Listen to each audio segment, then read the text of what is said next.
Добре, бачу, багатьом із вас вдалося знайти місце всередині. Чудово.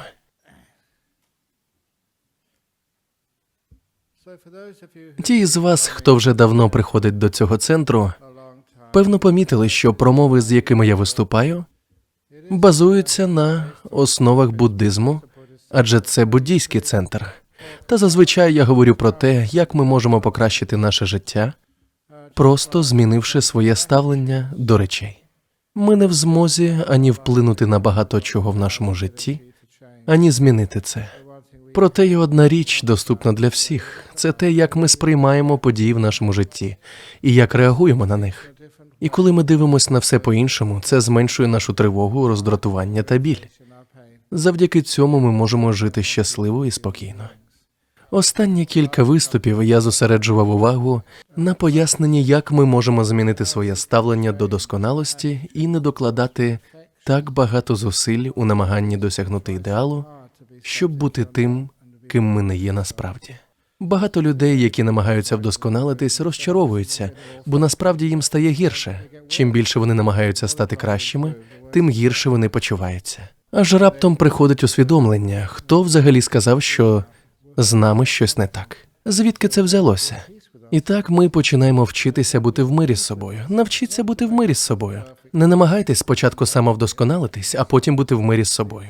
А навпаки, будьте в мирі з собою таким, якими ви є зараз. І тоді покращення відбудеться поступово. Тоді проблеми вирішуються з легкістю. Багатьом людям у західних країнах це здається недієвим та нерозумним.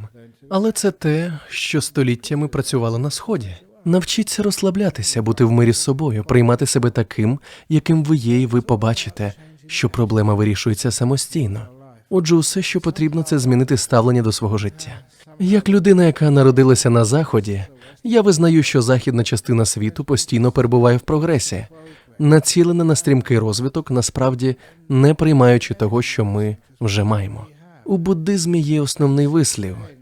До речі, якщо ви збираєтеся навчатися буддизму, то вам не потрібно вивчати безліч теорій. Не потрібно читати купу книг, слава Богу, бо їх дійсно немало.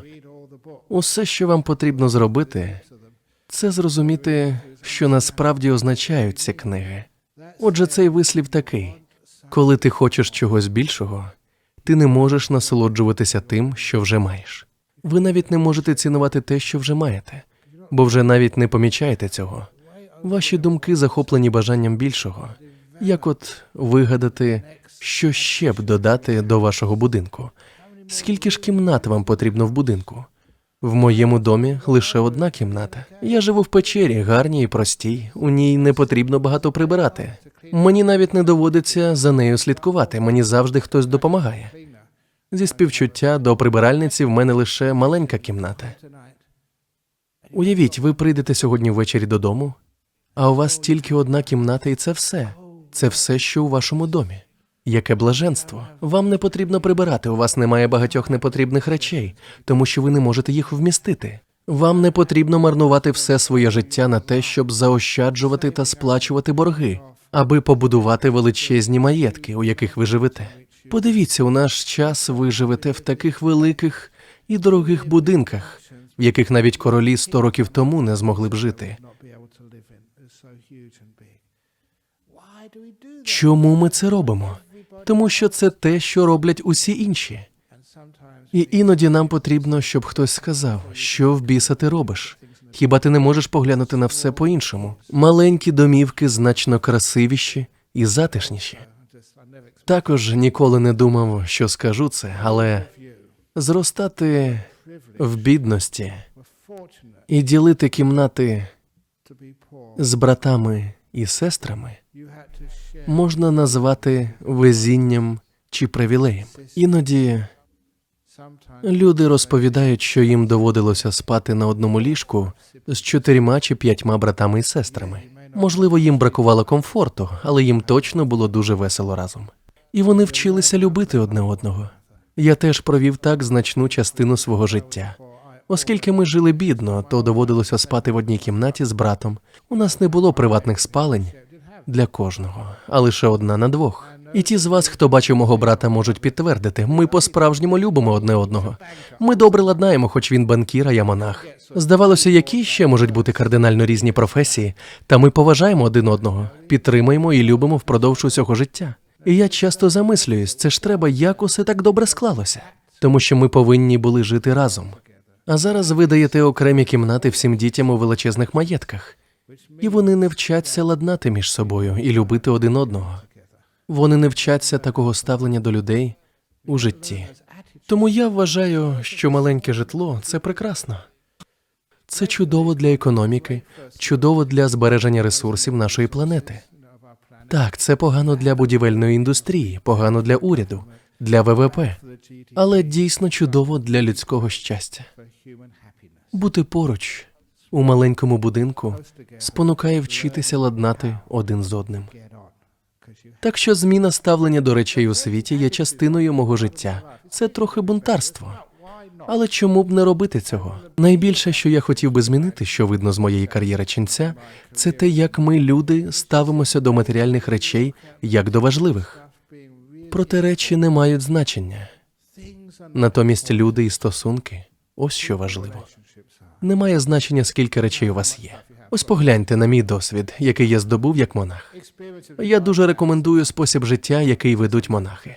Якщо ви дійсно хочете побувати в цікавих місцях, куди ви з певних причин не можете потрапити, то я рекомендую змінити ваш стиль життя. Я можу подорожувати, бо я монах. Я можу зустрітися із представником королівської сім'ї чи президентом. Я зустрічався з кількома президентами, що небуденно для інших людей. Та для монаха це звична справа. Дивно, але так чи інакше вони думають, що оскільки ти релігійний, ти, напевно, дійсно особливий. До речі, тим, хто займається політикою, потрібні всі можливі благословення, які вони лише можуть отримати. Серйозно. У розмовах із прем'єр-міністрами та президентами, яких зараз чимало, я звернув увагу, що одна з речей, про які вони просять, це допомога. Вони благають «допоможіть». Їм здається, що проблеми світу такі жорстокі, що в них буквально закінчилися рішення. Вони не знають, що робити, і кажуть: «Ми відкриті для будь-яких пропозицій, будь-яких нових способів боротьби з такими безнадійними речами, як економіка, тероризм, глобальне потепління. Допоможіть!» Вони дуже відкриті перед такими духовними людьми, які намагаються навчити їх дивитися по-іншому на речі, які можуть допомогти витримати тягар, покладений на них, а також подолати проблеми та перешкоди на їхньому шляху. Тож, спостерігаючи за цим, я потрапляю в дуже цікаві сфери існування, у яких маю можливість щось робити. Я кажу як монах, тому що, будучи монахом, ви живете нестандартно. Ви думаєте нестандартно. Після останніх федеральних виборів я був дуже щасливий, бо хтось надіслав мені копію мельбурнської газети «Вік», головною статтею якої стало те, про що я говорив уже багато років – про нашу демократію. Усі ми знаємо, що демократія не працює. То як ми можемо її покращити? Чому ми завжди мусимо знову і знову дотримуватися старої системи, знаючи, що вона не працює? Отже, те, що я пропонував, а я просто використовував трохи здорового глузду, походить із корпоративного світу. Але він не такий вже й поганий. Якщо ви маєте акції в компанії, то у вас є голоси, пропорційні до кількості акцій, якими ви володієте в цій компанії. Якщо ви маєте 10% акцій, то отримуєте 10% голосів, що звучить справедливо. Ваш вклад, ваша відданість організації визначить, скільки голосів ви отримаєте. І це виглядає дуже справедливо. А як щодо нашої демократії та влади? Чому так, що кожен має один голос? У світі є багато похилих людей, які скоро помруть, і яким нема що вирішувати в житті. У них, скажімо так, немає багато акцій у житті. А в молодих 18-річних людей все життя попереду. Можливо, вони ще проживуть 60 чи 80 років, то чи справедливо, що в них такий самий голос, як і в тих, хто скоро покине цей світ? Чому б не використати просте математичне рішення, розподілити кількість голосів на приблизно очікувану тривалість життя кожного, на кількість акцій, які ви маєте в житті? Тобто молодь мала б набагато більше права голосу, аніж старше покоління, якому насправді чхати на глобальне потепління, тому що вони не зіткнуться з наслідками цієї проблеми. Я не кажу, що їм геть байдуже. Може, вони і замислюються над тим, але вони, наприклад, не так хвилюються за війну, бо їм не потрібно йти і воювати. Це лягає на плечі молодих людей, які мусять битися і гинути від куль. Хіба не було б чудово, якби ми могли якось створити баланс, щоб ті, у кого більше зобов'язань перед світом, більше внесків у суспільство, довша тривалість життя, могли б більше висловлюватися про те, як керувати світом, у якому вони житимуть. Гадаю, що такий простий підхід багато чого змінить. Тому що я люблю дивитися на речі по-іншому. Це частина мого життя – дивитися на все інакше. Про це йшлося в статті, яку хтось написав у мельбурнській газеті «Вік». Я не знаю, чи вони почули це від мене, але це з'явилося там. Люди часто думають, ні, це погана ідея. Але врешті-решт ці ідеї набувають популярності, і люди розуміють, так, це має сенс. Одна з інших моїх чудових ідей стосується нашої системи освіти. Діти тут у Західній Австралії навчаються 12 років. Лише уявіть, скільки стресу їм доводиться пережити. І всім про це відомо. А одержати високі оцінки за іспит на 12-му році навчання, що передує вступу до університету, не гарантує, що ви досягнете успіху в житті. Це лише означає, що ви добре пораєтеся з іспитами. Гляньте на мене, я склав усі іспити, навчався в Кембриджі, а зараз у мене зовсім немає грошей. У мене маленький будинок, зовсім немає майна і заощаджень. Яким же витрачанням часу були ті іспити? І мені не соромно так казати. Люди не погоджуються зі мною, адже я навчався в Кембриджі, спілкувався з нобелівськими лауреатами, з людьми найкращими у своїй галузі, а потім вирішив стати ченцем. Люди не могли зрозуміти, чому я це зробив. І я відповідав, тому що в мене були стосунки, вона мене кинула, і я став ченцем, щоб забути її. Це лише жарт. Я б хотів, щоб це було правдою, бо виглядало б дуже романтично. Так, це було б круто. До речі, хтось мені колись сказав, це може бути правдою, Аджане, просто ти забув. Так, це було б логічно. Але ні, коли ти стаєш ченцем, то проводиш багато часу на північному сході Таїланду зі старими монахами, які навчалися в школі лише 4 роки. Але за кілька тижнів ти змушений визнати і чесно зізнатися собі в тому, що вони розумніші за тебе. Набагато розумніші. І я замислювався, що я робив не так, адже я так старався і вчився багато років, але ці люди все одно набагато розумніші за мене. Проблема в нашій системі освіти. Ми вчимося думати, але ми не знаємо, як бути спокійними, як вміти слухати і користуватися знаннями. Однією з причин усіх проблем у нашому житті є те, що ми слухаємо всі ці думки, розв'язуємо проблеми за допомогою думок, але насправді не знаходимо розв'язання проблем, а лише створюємо їх ще більше. Думки просто вийшли з-під контролю. Ви самі це знаєте, коли у вас дійсно є велика проблема, багато тривог чи труднощів у житті. Що ви робите? Ви думаєте як божевільний, і це змушує вас ще більше злитися. Ви ніколи не знайдете рішення у такий спосіб, адже рішення приходять через спокій. Тож насправді це те, чому ми вчимося, як ченці. Ми вчимося бути спокійними, даємо змогу нашій свідомості бачити і чути все навколо. Думати – це як говорити із життям. Ви коли-небудь жили з кимось, і бувало, коли ви розмовляли з ними, то вони не слухали. Вони прислухаються до своїх думок, а не слухають вас. І це так, як ви живете з життям.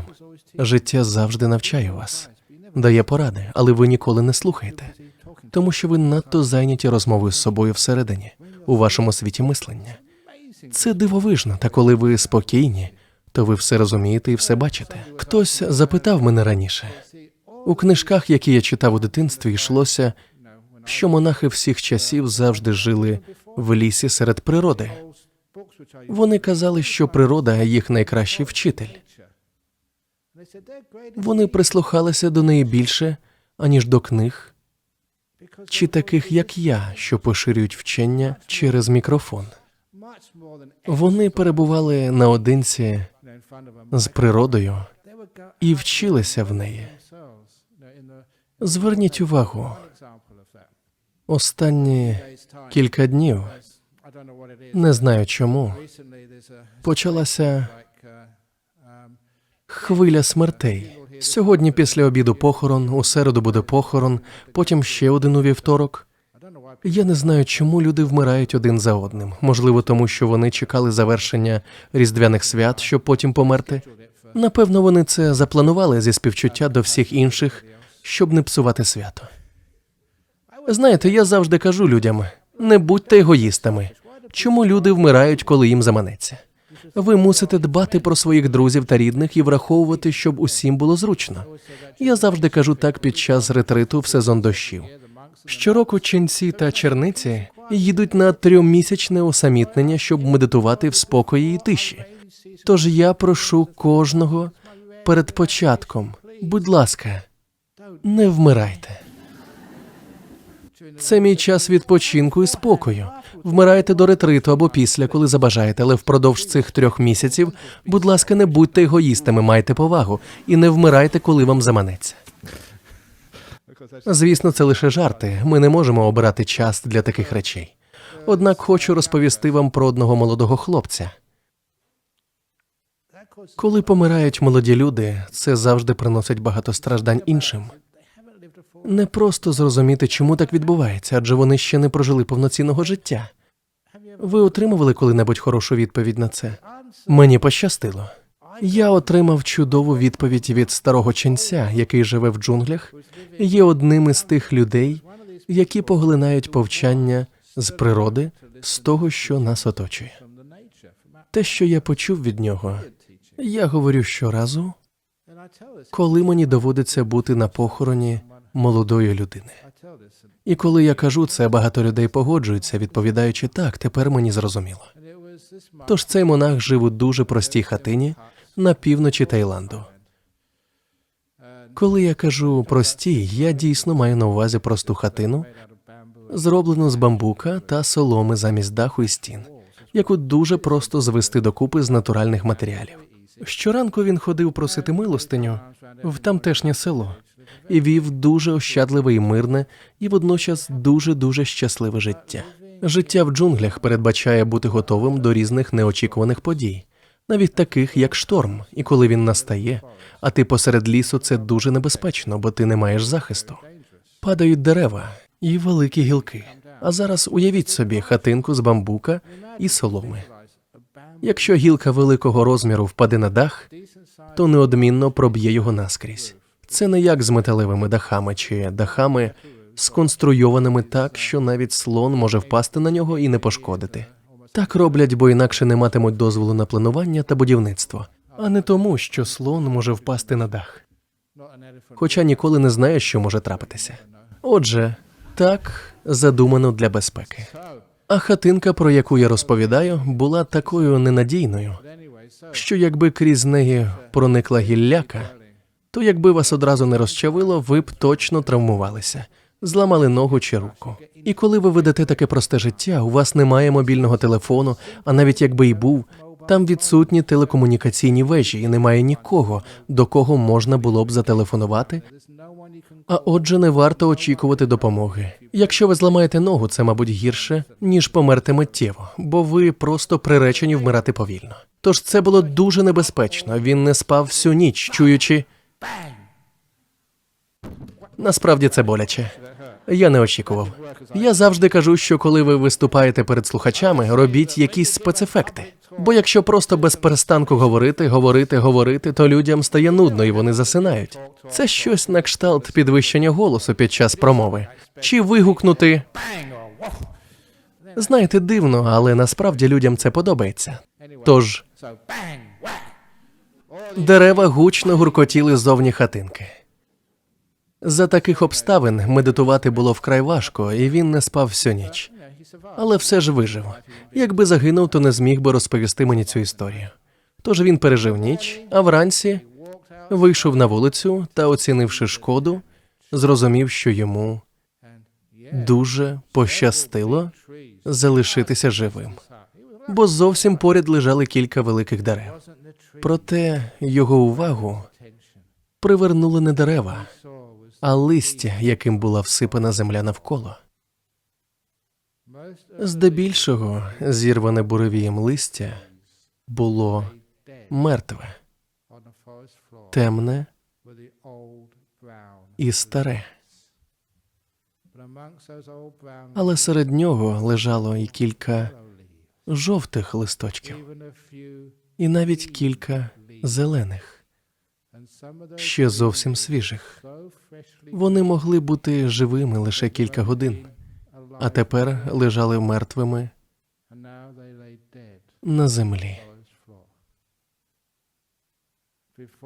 Перш ніж він усвідомив, що зрозумів дещо важливе, він перевірив, яке листя залишилося живим на гілках, і помітив, що здебільшого воно зосталося на деревах із зеленим листям. Але, попри те, що навіть кілька зелених листочків було зірвано і лежало на землі, у лісі ще залишилося кілька дерев із старим коричневим листям. Навіть попри те, що молоде зелене листя не втрималося від вітру і стало добривом для землі. Розумієте, про що я? Навіть якщо вмирають маленькі діти, є ще багато людей похилого віку, які щоп'ятниці приходять до нашого центру впродовж багатьох років і все ще живуть, доки є час. Ви, певно, знаєте багатьох старих бабусь і дідусів, чому вони досі живі. Вони все ще тримаються, коли молоді люди вмирають. І він зрозумів, що в цьому немає нічого поганого. Він не раз чув, з цим світом щось не так. Хіба ж це правильно, що старі люди ще живі, а молоді вмирають? Так не повинно бути. Але того ранку він усвідомив, що все правильно, така природа життя і смерті. Природа шторму, який проходить через ліс, і переважно зриває старе листя, але завжди залишає ще кілька старих листків. Та водночас забирає й кілька молодих зелених листочків. Усе, як і повинно бути. Вітаю у світі під назвою життя. Це закон життя, у якому ми живемо. Захворювання, нещасні випадки, щоб не траплялося, здебільшого насамперед страждають старші люди, але хвороби та смерть не минають і молодих, і зовсім юних дітей. Це наше життя. У цій маленькій історії чудово не тільки те, що вона правдива, але й те, як завдяки природі ми можемо усвідомити багато речей. Коли ми в стані спокою, то можемо побачити, чому нас вчить природа, і відчути зв'язок з нею. Важливо зрозуміти, що ми не живемо осторонь природи. Ми є її частиною. І усвідомлюючи це, ми можемо отримати неоціненні знання про життя. Отже, головне, про що я хотів поговорити сьогодні ввечері, і до чого я повільно перейшов, те, що дійсно молоді люди вмирають. Ось нещодавно було 3 смертей. Що ж відбувається після того, як людина помирає? Ще з раннього дитинства ідея реінкарнації здавалася мені дуже зрозумілою. Однією з причин, чому ця ідея лише міцнішала як істина, є те, що завдяки розумінню природи свідомості ми дізнаємося, чим є свідомість насправді. Ми стали таким матеріалістичним суспільством в усіх проявах, що навіть такі речі, як любов, доброта чи радість, є лише продуктом роботи мозку. Просто щоб мати можливість відчути трохи щастя і радості, деяким людям доводиться приймати певні речовини, як наркотики. І буває, ці люди не вірять своїм очам, коли приходять до ченців або черниць. Ми маємо вигляд щасливих людей. Тому іноді до нас приходять і кажуть: «Що ви вживаєте, монахи?» Зі мною таке траплялося багато разів. Одного разу я був у в'язниці у Великобританії. Знаєте, ченці проводять багато часу, навідуючи в'язнів. Я часто кажу, що відвідуючи в'язниці, я веду записи. Скільки годин і хвилин я провів як волонтер у в'язниці, щоб використати як кредит, якщо мене коли-небудь за щось засудять. Щоб я міг сказати, погляньте, я вже відсидів близько 2-3 місяців. Ви мусите це врахувати. Отож, я був всередині однієї в'язниці, де в той момент відбувалася церемонія. Хтось вмовив британський уряд поставити статую Будди посеред великої в'язниці. Знаєте, дивовижно, але людям дуже легко спонсорувати статую Будди, особливо у в'язниці. Тож ми провели церемонію встановлення цієї статуї.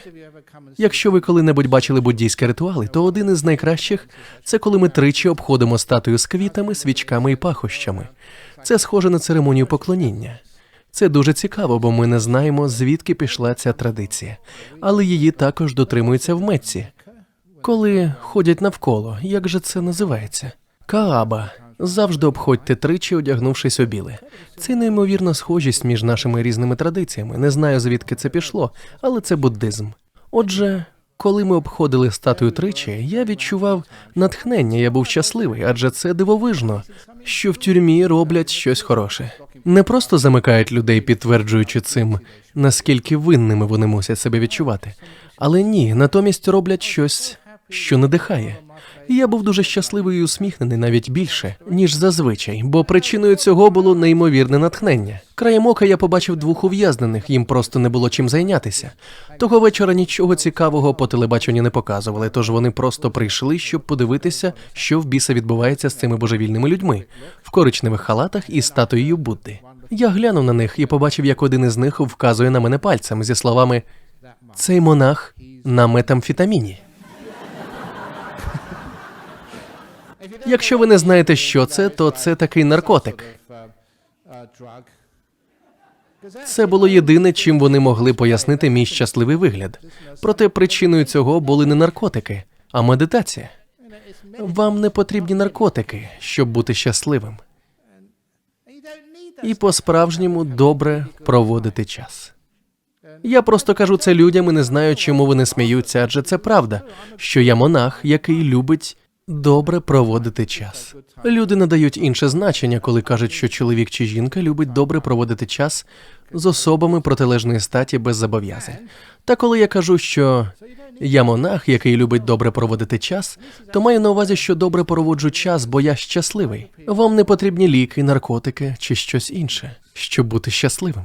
І разом із розумінням цього приходить усвідомлення. Чому люди хочуть бути щасливими за допомогою речей, матеріальних речей? Ми занадто зосереджені на матеріальному. Натомість стародавні релігії, особливо буддизм, роками і століттями вчать зосереджуватися на внутрішньому світі, на розумі і свідомості людини, адже це те, що має значення. Тому в наші дні люди не розуміють насправді, що таке свідомість. І досі великі вчені намагалися довести, що свідомість – це якийсь побічний продукт мозку, і вони зазнали невдачі. Не одне століття вони намагалися пізнати істину. Настав час поглянути правді в очі і визнати, як кажуть в народі, що вони не бачать лісу за деревами, говорячи, що свідомість – це щось зовсім інше. На щастя, є кілька видатних науковців, які насправді бачать щось зовсім інше. Одного з них дехто з вас міг нещодавно бачити на нашій конференції з буддизму. Це професор Бернард Карр. Я згадую його, бо він мій близький друг, з яким ми разом навчалися в Кембриджі. Разом із ним та буддійською спільнотою ми проводили психічні дослідження, вивчали буддизм і астрономію, а також теоретичну фізику. Згодом його інтерес перемістився з буддизму здебільшого на теоретичну фізику. А я, навпаки, перестав цікавитися фізикою і заглибився в буддизм. Але він зробив чудову аналогію на нашій конференції, коли сказав, що ми дуже близькі друзі, і чудово, що ми знову зібралися разом. Аджан Брам став відомим буддистом під керівництвом одного з великих учителів – Аджана Чаха. А Бернард відійшов від буддизму, але став близьким учнем Стівена Гокінга. Він сказав мені про це лише нещодавно під час обіду, коли я востаннє був у Кембриджі.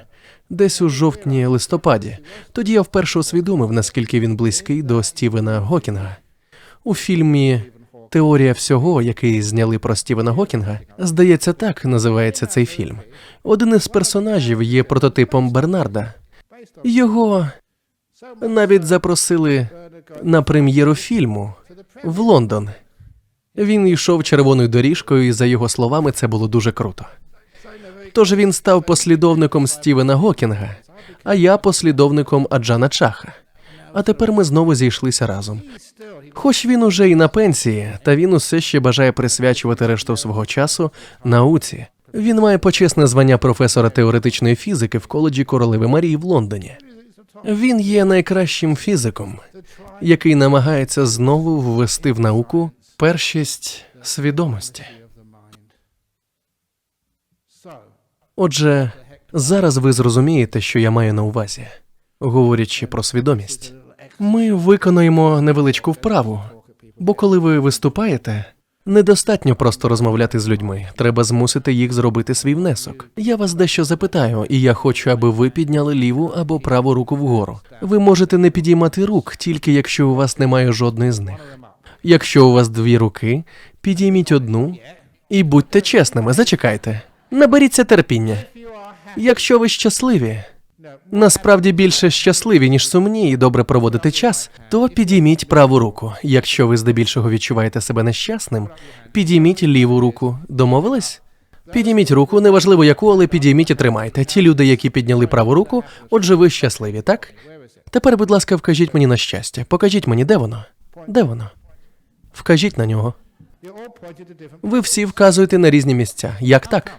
Ваша голова. Ваша голова щаслива? Можете опустити руки. Це вправа показує, як важко вказати, де саме міститься щастя. Проте щастя справжнє. Воно відчутне, і ви це знаєте. Бо відчували його багато разів. Воно має різні форми, але воно справжнє. Де ж воно розташовується? Наступного разу, коли ви відчуватимете злість, замисліться, де вона перебуває. Де саме ви її відчуваєте? У своїй голові? У животі? Де саме? Річ у тім, що ми не можемо знайти ці відчуття, бо вони існують у нашій свідомості. Так само, як ви знаходите або визначаєте, що таке сад. Що ж означає сад? Сад – це місце, де ростуть дерева, квіти та газони. Сад визначається тим, що в ньому є. Тож, якщо ви хочете знати, що таке свідомість, то свідомість – це те, де любов, доброта, щастя, гнів, тривога, страх, надія, мир, де живуть усі ці квіти та бур'яни. Це те, що визначає свідомість. Це дає вам розуміння того, чим насправді є свідомість. Це позбавляє нас думки, що свідомість є чимось філософським, забобонним і чимось незвіданим. Свідомість там, де ви знаходите відчуття. І скоро ви зрозумієте, що вона живе не у фізичному просторі, і навіть не у вашому мозку чи тілі. І щоб довести це, я вам дещо розповім. Наш із Бернардом спільний друг, якого звати Джеф, навідував нас кілька тижнів тому, і ми разом пообідали. Він теж один із моїх кембриджських друзів, з якими ми проводили багато часу разом. Тож, коли Бернард приїхав сюди, то Сесілія, яка була тут кілька годин тому, поставила йому відверте питання. «Я знаю, що ви близький друг Аджана Брама. Розкажіть нам якісь плітки про його минуле, яким він був студентом і чи робив щось таке, про що не годиться розповідати у присутності дітей. Ну ж бо, поділіться». Бернард насправді не знав так багато, як знає Джеф. Ось чому я ніколи не запрошував Джефа сюди. Я був звичайним студентом і, як і всі, робив справді нерозумні вчинки. Але, на щастя, мене не спіймали. Та все ж, у Джефа є донька, Паскаль. Вона вже заміжня і має дитину. Ми бачились у жовтні, коли вона приїздила сюди. Коли вона навчалася у 1 класі, вчителька поставила їй запитання. Це, до речі, геніальна історія, про яку Джеф написав мені в листі. У філософії це фактично те, з чого ви починаєте історію, з логічною послідовністю. Але ви опиняєтеся в місці, у якому ніколи не очікували опинитися, і це змінює ваш погляд на життя. І ця історія почалася з 5-річної дитини, яка пізніше вступила до аспірантури досліджень із біохімії в Оксфорд. Отже, вона, вочевидь, була справді обдарованою дитиною вже 5 років. Її вчителька у 1 класі поставила запитання: що найбільше у світі? І одна дитина підняла руку і відповіла: «Мій тато». Для 5-річної дитини тато величезний. І якась інша дитина сказала: «Ні-ні-ні, слон більший». Вони щойно були в зоопарку, і вона переконана, що слон значно більший за чийогось тата. «Ні», – сказала інша дитина, – «гора набагато більша за слона». В цьому і була мета вправи – спонукати дітей мислити, уявляти і дізнаватися більше. Потім підняла руку Паскаль і сказала: «Моє око – найбільша річ у світі». Навіть учителька не зрозуміла, що вона мала на увазі. Тобто, твоє око найбільше у світі.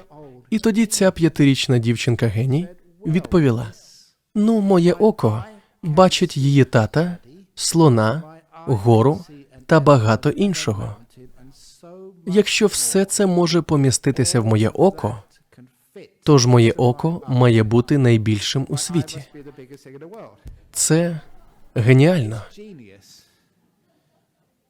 Бачити все довкола не так, як переважна кількість людей, без сумніву, геніально.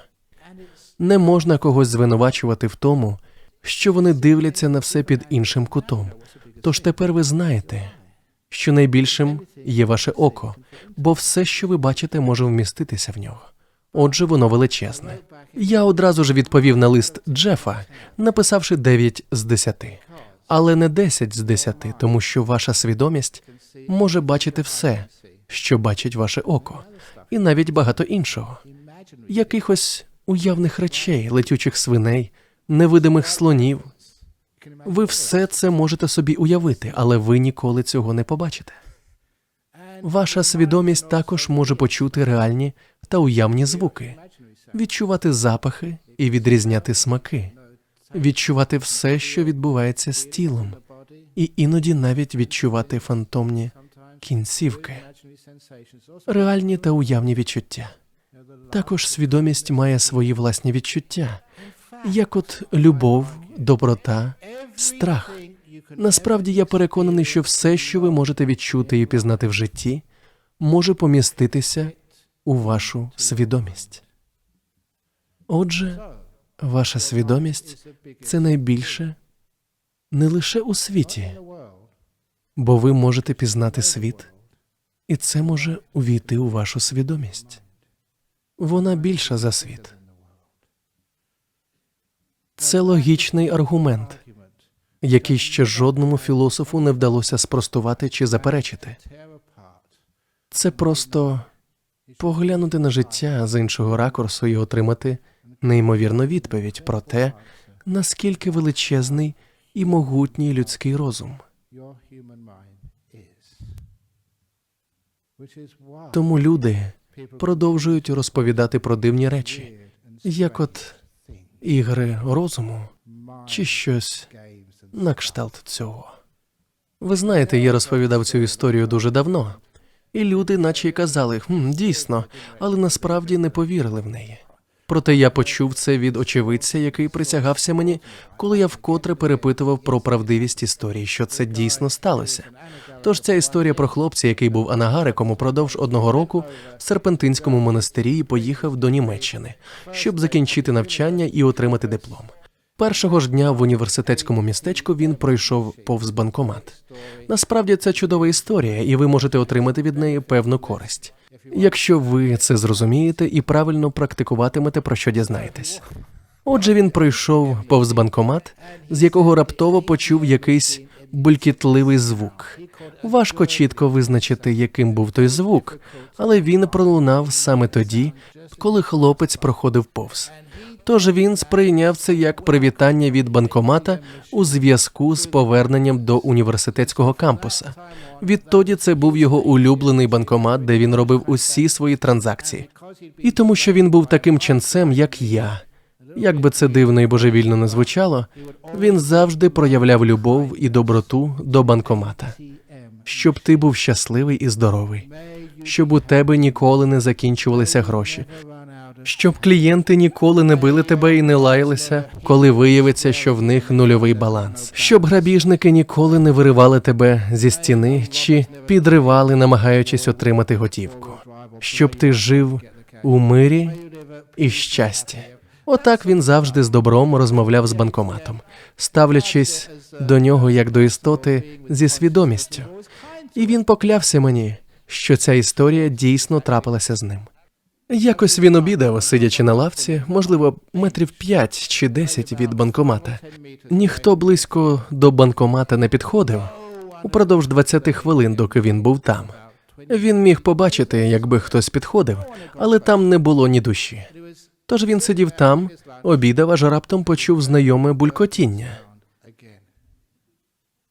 Це знову банкомат булькнув. До нього. Він озирнувся і побачив, як з банкомата виходить банкнота у 20 євро. Ніхто впродовж 20 хвилин не вставляв жодної кредитної картки, не вводив ніякого пін-коду. Але якимось чином з'явилося 20 євро. Хлопець із недовірою підійшов до банкомата, аби переконатись, що банкнота дійсно там є. «Чиї це гроші?» – перепитав він. Ніхто, звісно, не відповів, бо не було кому відповісти, тому що це був подарунок банкомата своєму другові. Ви в це вірите? Це дійсно сталося. Люди кажуть, що цього не було насправді, адже так просто не могло статися, але це не так. Будь-який вчений міг би довести, що це сталося. Це було там, це було реально. Тільки ми ще не зрозуміли, як це відбувається, як працює розум. Нещодавно один з моїх слухачів розповів мені, як його старий айфон перестав працювати. Іноді ми так довго користуємося мобільними телефонами, що їхній термін придатності добігає кінця. Цей чоловік намагався жити простим життям, тож замість того, щоб замінити старий телефон і придбати новий, він залишив старий. І коли той не працював, чоловік стукав по ньому, бив його, але, звісно ж, це не допомагало. І тоді він усвідомив: я буддист, я не повинен так поводитись. Тому він вибачився перед своїм телефоном. Вибач, айфон, я не мусив бити тебе, мені дійсно шкода, я більше ніколи так не зроблю. Я бажаю тобі миру і щастя. І щойно він це сказав, телефон негайно запрацював. Кажу вам. Я теж пробував це раніше, не з айфон, бо в мене його немає, але я пробував це стільки разів. Де Ронні? Вона тут? Я бачив її сьогодні. Вероніка. Вона десь позаду. Якось я повертався в суботу, в день із церемонії, і просто йшов сюди дорогою, а наша група Калянамітта збиралася зайнятися кайтсерфінгом чи ще чимось дивним. І вони намагалися відчинити машину. Багажник їхньої машини був щільно замкнений, і їм ніяк не вдавалося його відчинити. Хоч як вони не намагалися впродовж 20 хвилин... О, вона там, ось ти де, Вероніко. Як довго ви намагалися відкрити ту машину, перш ніж я з'явився? Лише 5-10 хвилин, так? Скільки людей пробували? 2, але так і не змогли. Саме так. Тож, коли я підійшов, вони сказали: «Аджане, ти б не міг використати свої сили, щоб відчинити машину, будь ласка». Я дуже добрий монах і дуже корисний. Тому я сказав: «Добре, але є одна умова. Я хочу укласти угоду». Угода полягала в тому, що Ронні, та що позаду, стане черницею.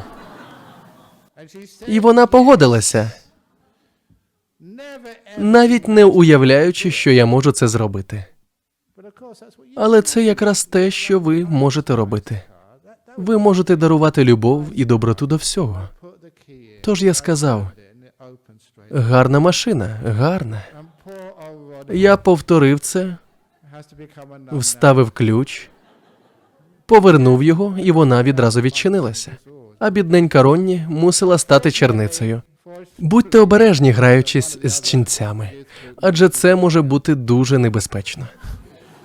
Але, на щастя, одна з учениць тієї молодіжної групи була юристом. Вона відразу знайшла рішення, щоб Ронні не довелося ставати черницею. Вона сказала, ти не вказав конкретного часу, коли вона має стати черницею. Вона пообіцяла, що стане нею, але ти не сказав, коли. Тож, можливо, це станеться через 50 років або колись у наступному житті. Це було хитро. Дивовижно, що можна зробити зі свідомістю. І це те, за чим ми спостерігаємо вже багато років. Свідомість безмежна. І я провів більшу частину свого життя монахом, досліджуючи і пізнаючи, якою вона є насправді, наскільки вона потужна. І вона справді є такою. Хотілося б узяти ці докази і, як роблять вчені, показати їх людям, щоб вони дізналися і зрозуміли, що розум неймовірно потужний. І це насправді те, що ми мусимо робити в сьогоденні – зміцнювати свідомість, а не мозок.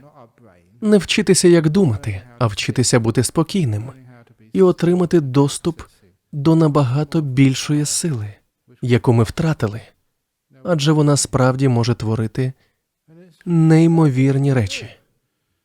Тому в буддизмі завжди було так. Зосередитися на свідомості, дізнатися, якою є ваша свідомість.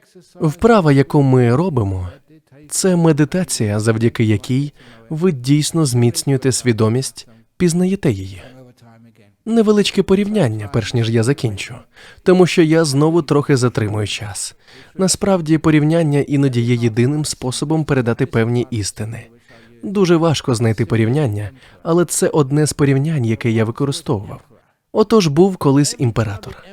Щоразу, коли він виходив на публіку, то був покритий з ніг до голови 5 предметами одягу. Він одягав чоботи аж до стегон, штани, що закривали верхню частину черевиків до щиколоток, і великий піджак, який перекривав верх штанів, і йшов вгору аж до шиї, і вниз до рук. Також в імператора були величезні рукавиці, які перекривали рукави туніки, і шолом, як у Дарта Вейдера, що накривав верх туніки. Тож неможливо було побачити жодної частини шкіри, очей чи обличчя цього імператора. Ніхто не знав, ким був імператор – хлопцем чи дівчиною, старим чи молодим, азіатом, європейцем, африканцем чи ким завгодно іншим. Тіла взагалі не було видно, видно було лише 5 шарів одягу – шолом, піджак, рукавиці, штани та чоботи. Тож ніхто насправді не розумів, ким був цей могутній імператор. І єдиним способом дізнатися це було зняти 5 предметів одягу, щоб побачити, що під ними. І в порівнянні, про яке я говорив, йдеться про 5 органів чуття – зір, слух, нюх, смак і дотик. Ваша свідомість – імператор, який контролює більшість з того, що ви робите в житті. Ваше щастя і сум, вашу здатність кохати і бути коханим, ваше фізичне здоров'я і ваш спокій. Це все контролює імператор всередині. Ми не знаємо, що це таке і ким ми є. Отже, ми знімаємо ці 5 предметів одягу – зір, слух, нюх, смак і дотик. Ось що відбувається в медитації. Ви заплющуєте очі, і зір зникає. Ви нічого не чуєте, не нюхаєте, доки ніхто не випустить гази. Все зникає. Знаєте, тому в буддійських храмах запалюють багато пахощів. На всяк випадок, щоб замаскувати запах. Для цього завжди є причини. Ви нічого не куштуєте, і оскільки ви сидите абсолютно нерухомо і просто спостерігаєте за своїм диханням, незабаром ваше тіло розчиняється. Ви не відчуваєте ніг, не відчуваєте рук, жодного болю, а коли ваше тіло розчиняється, то разом із ним розчиняється і дихання. І коли останнє з 5 чуттів зникає, то єдине, що залишається, це ваша свідомість, ваше 6-те чуття. Ось що відбувається в медитації. Ви продовжуєте перебувати в цьому стані, і незабаром усі з цих 5 чуттів зникають. І більше не важливо, хто ви – дівчина, шрі-ланець чи англієць, старий чи молодий – це все поза межами тіла. Коли все це зникає, ви дізнаєтеся для себе, ким є цей імператор всередині вас. І це не теорія, не віра в когось іншого. Це ваш безпосередній досвід. Саме це робить медитація. Ви дізнаєтеся, чим є свідомість, і здається, що ваша голова вибухне від цього усвідомлення. Ви ж знаєте, що мається на увазі, коли ми кажемо «голова вибухне». Це буквально означає, що це вразить вас, наскільки потужною є свідомість. Ось що роблять ченці та черниці. Вони медитують багато часу, а потім тіло розчиняється і залишаються ці прекрасні вогники у свідомості. Неймовірне блаженство і сила. Ви зрозумієте, що свідомість набагато могутніша за тіло.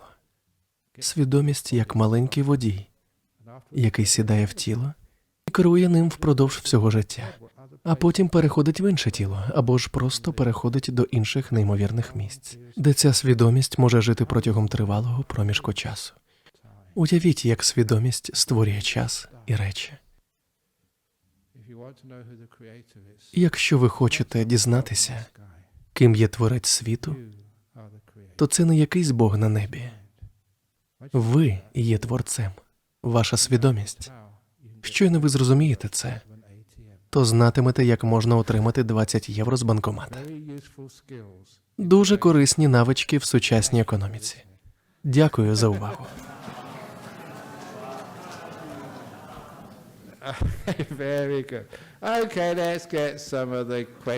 Дуже добре. А зараз перейдемо до питань, особливо до тих, що були надіслані із-за кордону. Отож,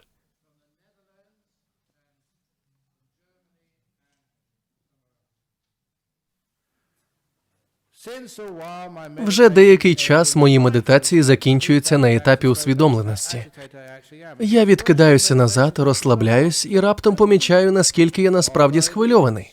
Під час медитації стає гірше, тому я змушений зупинитися. Що робити? Дотримуйтесь інструкцій, які я даю. Якщо ви починаєте медитацію, зверніть увагу на рівень вашого спокою. І ви помітите, що стаєте дедалі спокійнішими. Ось на що треба зважати, щоб хвилювання відступило. Іноді це відбувається ще тому, що уважність спрямована не на те, де вона потрібна. І ви насправді не бачите, у чому проблема.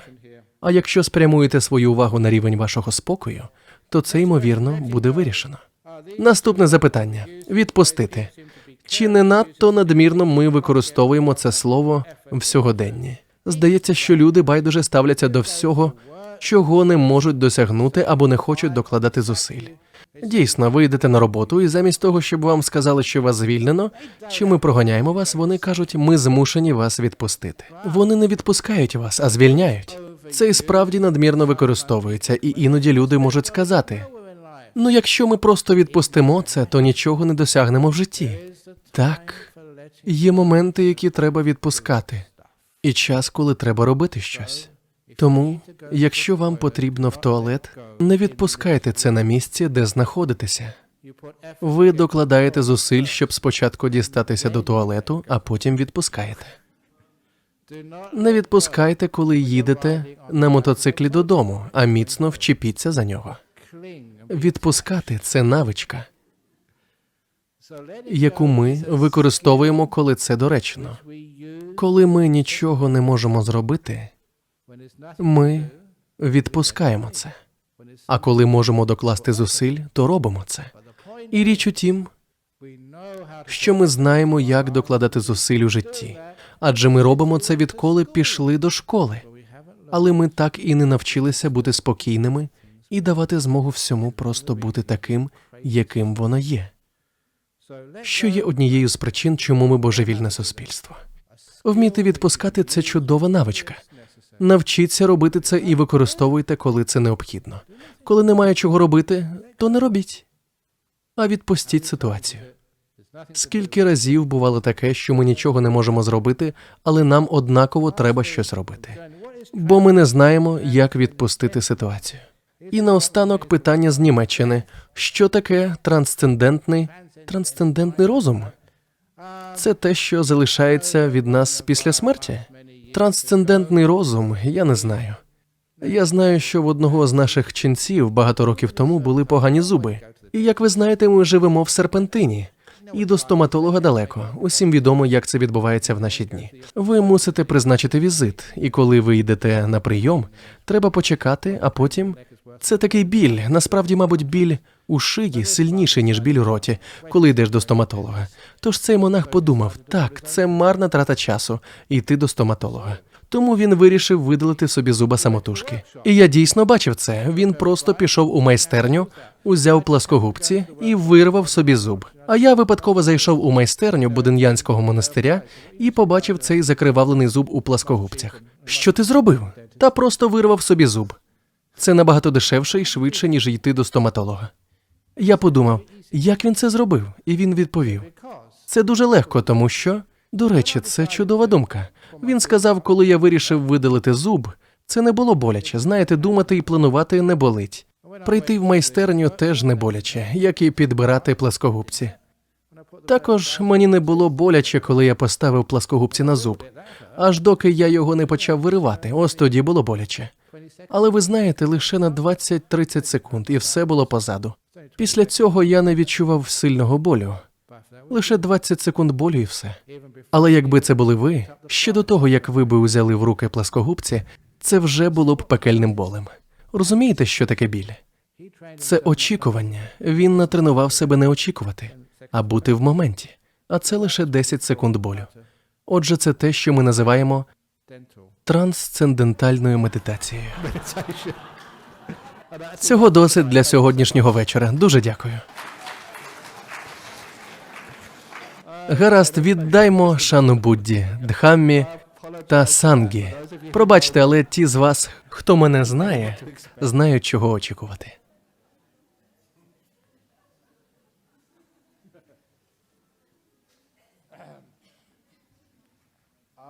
Господи, досконало просвітлений і благословенний, я віддаю шану благословенному Будді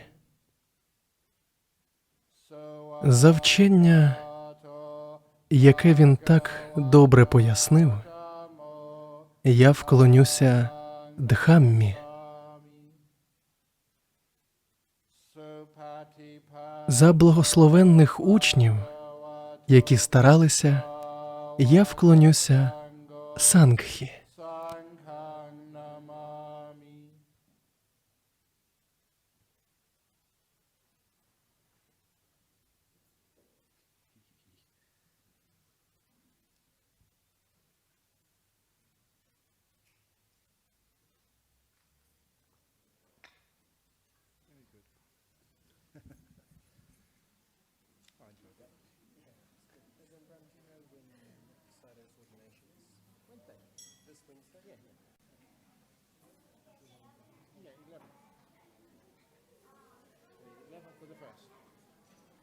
Hi.